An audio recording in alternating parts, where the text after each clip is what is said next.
Gipangandaman asa nagkariang lugar sa Mindanao ang Eid al-Fitr o ang Feast of Ramadan. Ang detalye niini sa live report ni Efren Mamak. Efren.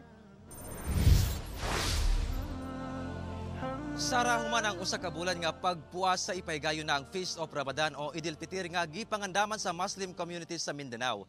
Dinis sa Zamboanga City nakadagdang ipaygayon ang moon sighting karong gabi.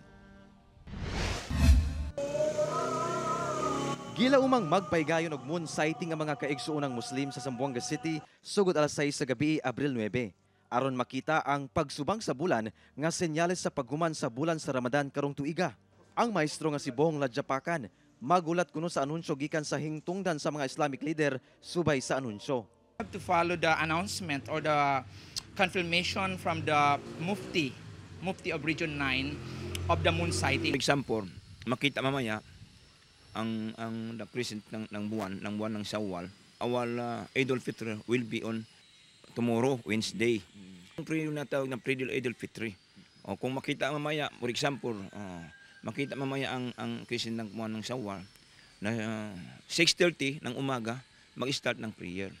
O prayer pagkatapos ng prayer, umaga ano-ano na sila lahat, pupuntahan na sa mga bahay nila kung mayroong mga celebration. Sirad ansab ang parte sa Rojas Avenue sa Davao City adlawng Miyerkules o dili pa kaha Huwebes alang sa ipaygayon nga centralized Eid al-Fitr congregational prayer. Sa gipagula nga traffic advisory sa Davao City Transport and Traffic Management Office, temporaryong siradaan ang Rojas Avenue gikan sa Artiaga Street hangtod sa CM Recto Avenue sa adlawng Miyerkules o Huwebes. Ang maong dalan ang gamiton sa atong mga kaigsoonang Muslim alang sa ipaygayon nga Davao City centralized Eid prayer subay sa pag-obserba sa Eid al-Fitr.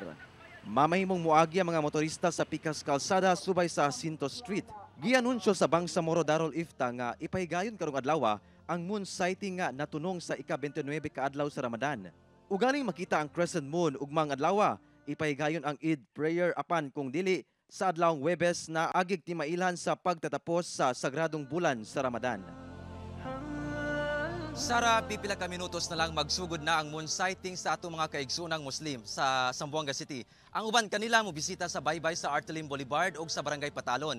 Ang uban sab sa mga taason nga lugar alang sa pagbantay sa pagsubang sa bulan. Okay, dagang salamat, Efren Mamak.